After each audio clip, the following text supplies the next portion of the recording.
तो देखो, जिस तरह से पानी का कहीं नदी में बहाव होता है तो हम लोग उसको नाम देते हैं जल धारा। और इससे रिलेटेड क्वेश्चन भी आपने खूब किया है मैथमेटिक्स में, जब हम लोग ये निकालते हैं कि जल की धारा 15 किलोमीटर प्रति घंटा है और नाव जल की धारा के विपरीत चल रहा है, नाव का वेग अगर 10 किलोमीटर प्रति घंटा है या फिर नाव का वेग अगर 25 किलोमीटर प्रति घंटा है तो कितने देर में उस पार पहुंचेगी। इस तरह का क्वेश्चन खूब किए हो और उसमें बार बार जल धारा करके आता है। और उस जल धारा का मीनिंग आप क्या समझते हो? तो उस जल धारा का मीनिंग आपको बार बार यही समझ में आता होगा कि जल उस स्पीड से बह रहा है। तो यहाँ पर जो धारा शब्द यूज हुआ है इसका मीनिंग भी बहने से ही है, लेकिन यहाँ जल के बहने से नहीं है, यहाँ विद्युत के बहने से है। और फिजिक्स में विद्युत कैसे बहता है? तो आवेश के कारण बहता है। अब बोलोगे आवेश क्या है?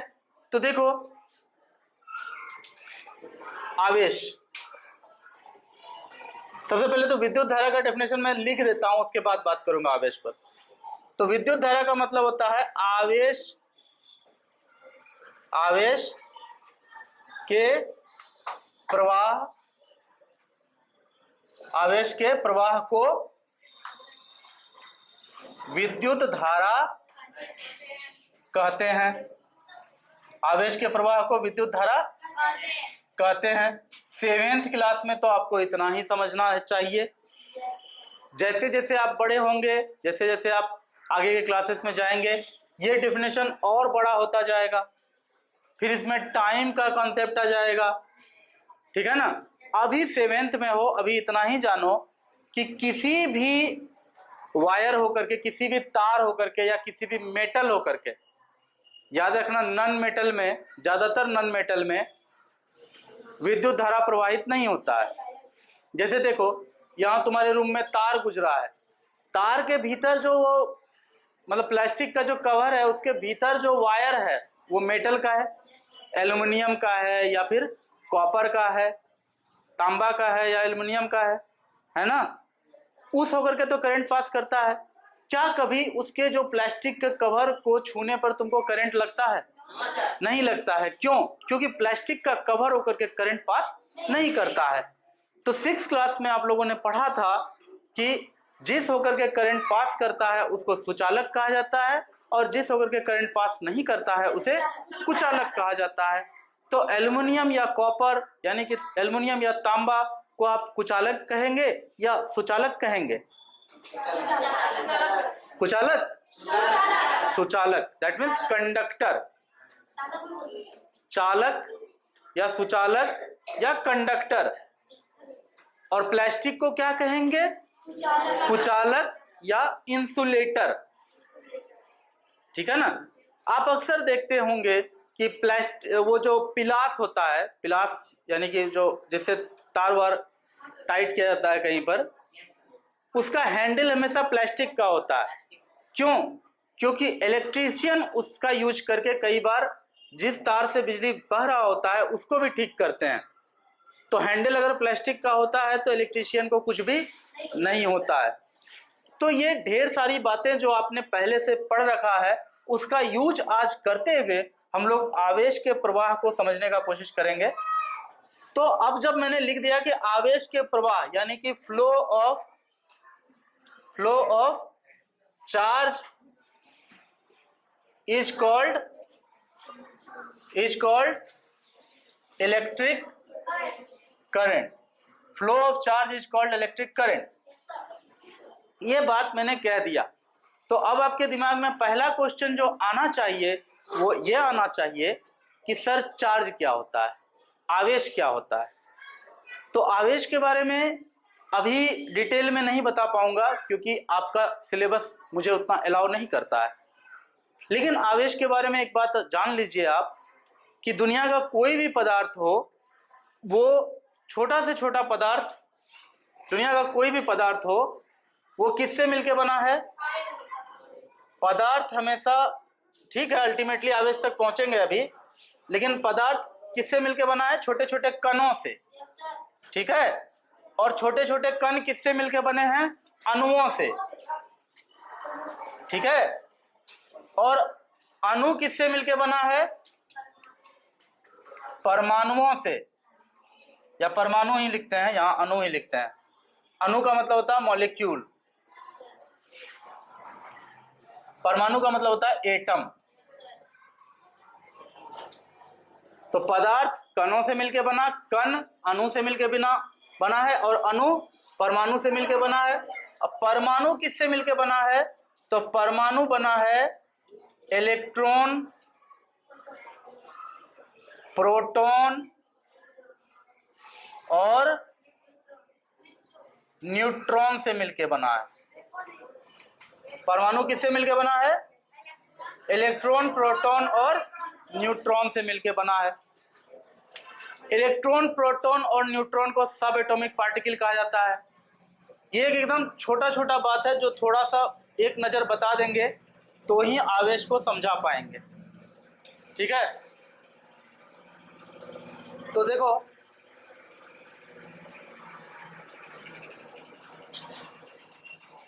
हेलीकॉप्टर लेके आता है देखो, इलेक्ट्रॉन, प्रोटॉन और न्यूट्रॉन ये सब एटॉमिक पार्टिकल कहा जाता है इसको, ठीक है।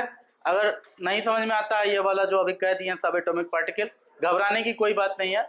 मतलब परमाणु को अगर तोड़ेंगे तो वो किसमें टूटेगा? इलेक्ट्रॉन, प्रोटॉन और न्यूट्रॉन। ये दुनिया के हर पदार्थ के साथ होगा। दुनिया का कोई भी पदार्थ है वो किससे किससे होगा? पहले तो कण, फिर अणु, फिर परमाणु, और तब इलेक्ट्रॉन, प्रोटॉन और न्यूट्रॉन। और याद रखना, इलेक्ट्रॉन होता है नेगेटिव आवेश, ऋणात्मक आवेश, प्रोटॉन होता है धनात्मक आवेश, और न्यूट्रॉन में कोई आवेश नहीं होता है।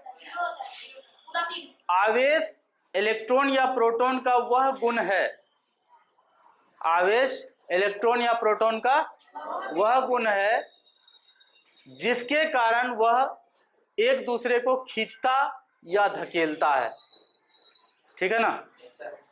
तो बेसिकली बात यही जान लो कि परमाणु किससे मिलके बना है? इलेक्ट्रॉन से। प्रोटॉन और न्यूट्रॉन भी है लेकिन इलेक्ट्रॉन से, और इलेक्ट्रॉन के पास होता है नेगेटिव आवेश, ठीक है। और कहीं पर भी ऐसा कुछ परिस्थिति बन जाता है कि वायर होकर के इलेक्ट्रॉन बहना शुरू कर देता है। एटम से इलेक्ट्रॉन निकल करके दूसरे एटम, फिर दूसरे एटम से तीसरे एटम, तीसरे एटम से चौथे एटम में जाना शुरू कर देता है, और इस तरह से कहा जाता है कि आवेश का प्रवाह होने लगा, आवेश का प्रवाह होने लगा। और इसी आवेश के प्रवाह को क्या कहते हैं? क्या कहते हैं? विद्युत धारा कहते हैं। आवेश तो खुद इलेक्ट्रॉन ही है। इलेक्ट्रॉन जब गति करने लगता है तो उसके प्रवाह को क्या कहते हैं? विद्युत धारा। आवेश जब गति करने लगता है, आवेश कहेंगे तो जनरली इलेक्ट्रॉन समझ जाना, ठीक है। इलेक्ट्रिसिटी चैप्टर में आवेश का एक साफ सुथरा मतलब होता है इलेक्ट्रॉन, और जब इलेक्ट्रॉन अपने परमाणु से बाहर निकलकर तेज गति करना शुरू करता है, ठीक है ना, इलेक्ट्रॉन अपने परमाणु से बाहर निकलकर तार में जो मेटल होता है, एल्युमिनियम होता है, कॉपर होता है, उससे निकल करके जब गति करना शुरू करता है, उसी गति को, उसी फ्लो को, उसी प्रवाह को क्या कहते हैं? विद्युत धारा कहते हैं। क्या कहते हैं? इलेक्ट्रिक करंट कहते हैं, विद्युत धारा कहते हैं, ठीक है ना। अब बोलो सर ऐसा परिस्थिति आता क्यों है कि परमाणु से इलेक्ट्रॉन बाहर निकल जाता है और गति करने लगता है? देखो, ये सारी बातें जानने के लिए क्लास 8 है, 9 है, 10 है, 11 है, 12 है। अभी क्लास 7 में जितना आपका छोटा सिलेबस है उसके हिसाब से हम आपको इससे ज़्यादा नहीं बता सकते हैं। मेरा अपना लिमिट है, वो लिमिट यही है। तो मेरे ख्याल से मोटा मोटी तौर पे समझ में आ गया होगा कि विद्युत धारा क्या होता है। आवेश के प्रवाह को विद्युत धारा कहते हैं। आवेश क्या होता है? जनरली आवेश मतलब इलेक्ट्रॉन होता है। इलेक्ट्रॉन क्या है? तो इलेक्ट्रॉन परमाणु का भाग है।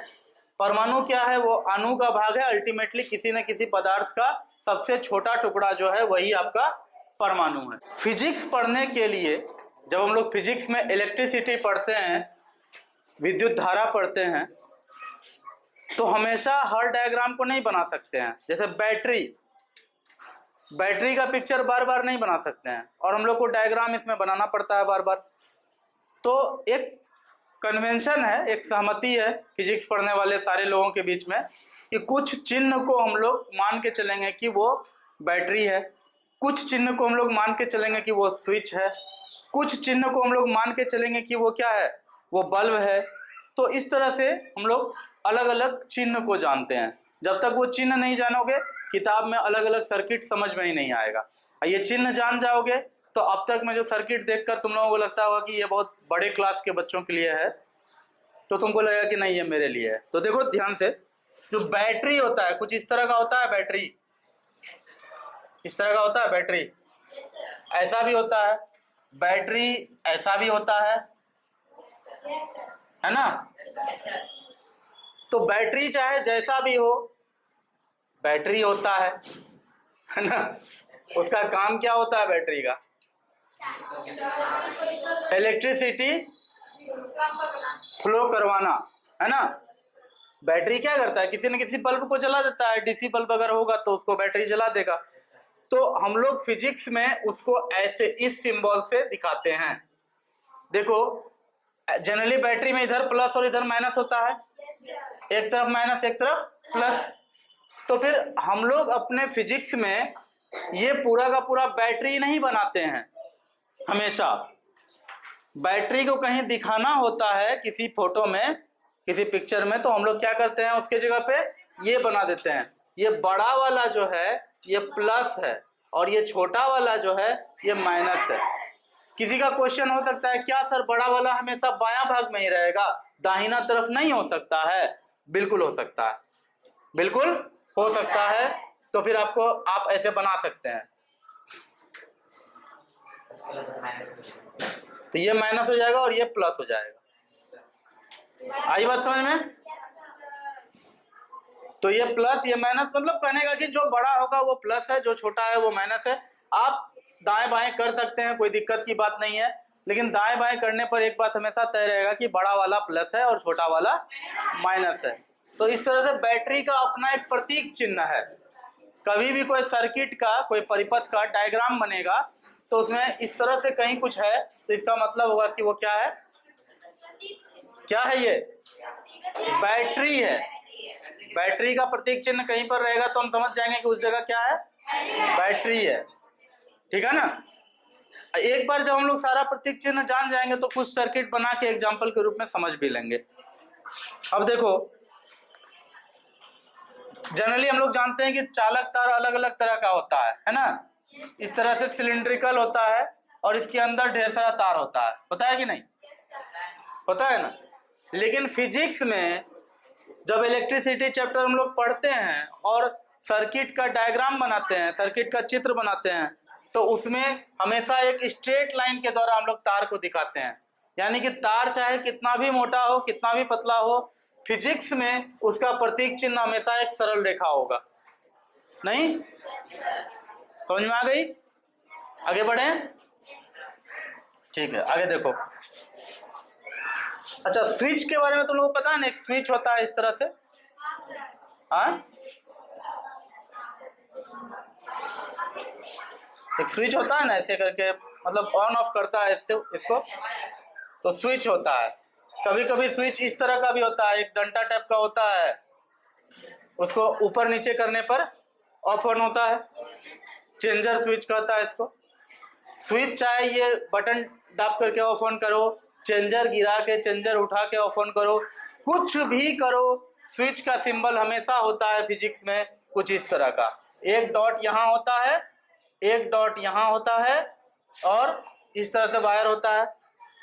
और स्विच जब यहाँ पे इस तरह से है मतलब स्विच ऑफ है, और जब ऐसे कर दिया जाएगा तो इसको कहा जाएगा ऑन। ये स्विच ऑन है। और स्विच ऑन बनाने का दूसरा तरीका ये भी है, इस तरह से कनेक्ट कर दिया गया तो भी स्विच ऑन माना जाता है। ठीक है, तो बैटरी, वायर, स्विच हो गया है। बल्ब, बल्ब भी देखो क्या होता है। बल्ब सबको पता है कि बल्ब जनरली ऐसा होता है, बल्ब ऐसा होता है और इसका स्विच कुछ इस तरह का होता है, सॉरी इसका प्रतीक कुछ इस तरह का होता है।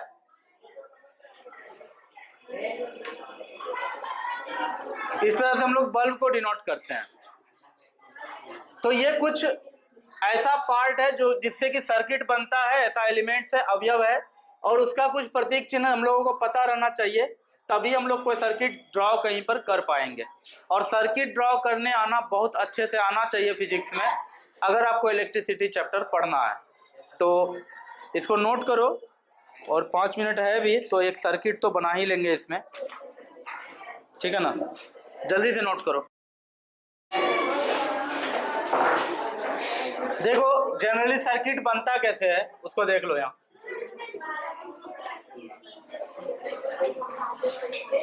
एक बैटरी है जिससे वायर जोड़ा गया है, पॉजिटिव पोल से भी उसका जोड़ा गया और निगेटिव पोल से भी जोड़ा गया।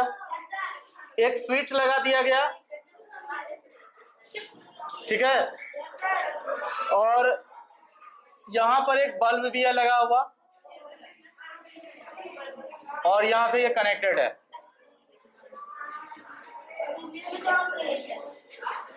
जैसे ही स्विच ऑन करेंगे करंट हमारा फ्लो हो जाएगा। और हमेशा याद रखना करंट का फ्लो हम लोग पॉजिटिव से यानी बड़ा वाला से लेना शुरू करते हैं, स्टार्ट करते हैं, और छोटा वाला की तरफ लाते हैं यानी निगेटिव तक लाते हैं।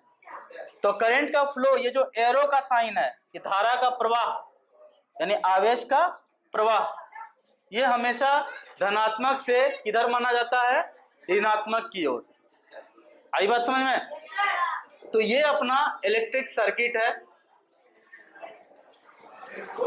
तुम सोचो थोड़ा सा, अभी जो प्रतीक चिन्ह नहीं लिखाते, जो पहले प्रतीक चिन्ह बनाए थे, लिखे है ना, अगर वो प्रतीक चिन्ह तुमको नहीं बताते, जो भी प्रतीक चिन्ह बनाए उसका यूज किए तो जाकर के ये सर्किट ड्रॉ हो गया इजीली। और देखो बैटरी बनाते तो अभी बैटरी का पिक्चर बनाने में टाइम लगता नहीं, एक बैटरी का पिक्चर बनाने में अभी इतना बड़ा, कम से कम ऐसा तो बैटरी बनाते, कम से कम ऐसा तो बैटरी बनाते तो उसमें ज्यादा समय लगता ना। यहाँ क्या किए हैं, एक बड़ी लाइन एक छोटी लाइन, हो गया बैटरी, कोई दिक्कत है? एक ऐसे कर दिए बल्ब बन गया। जय स्विच यहाँ पर ऐसे कर दिया, स्विच बन गया, नहीं तो अभी स्विच ड्रॉ करना पड़ता, वायर मोटा मोटा ड्रॉ करना पड़ता, ऐसा कुछ नहीं करना है। और सबसे बड़ी बात, ये जो सिंबल है, ये जो तरीका है इसको लिखने का, ये पूरे दुनिया में एक्सेप्टेड है। पूरे दुनिया के जितने भी फिजिक्स पढ़ने वाले हैं सब इसको स्वीकार करते हैं कि ऐसे जहां कहीं भी लिखा हुआ होगा बैटरी होगा। नहीं तो बैटरी तो बहुत तरीके से बन सकता है, बैटरी ऐसे भी बन सकता है, ऐसे भी बन सकता है, किसको बैटरी माने वो भी एक प्रॉब्लम होता। तो इसलिए इस तरह से ये सारा चीज यहाँ किया गया है। इससे क्या होता है, फिजिक्स पढ़ना आसान हो जाता है और ज्यादा से ज्यादा डायग्राम, ज्यादा से ज्यादा अध्ययन इसमें हो पाता है। तो आज का क्लास यहीं तक रखते हैं। Thank you so much.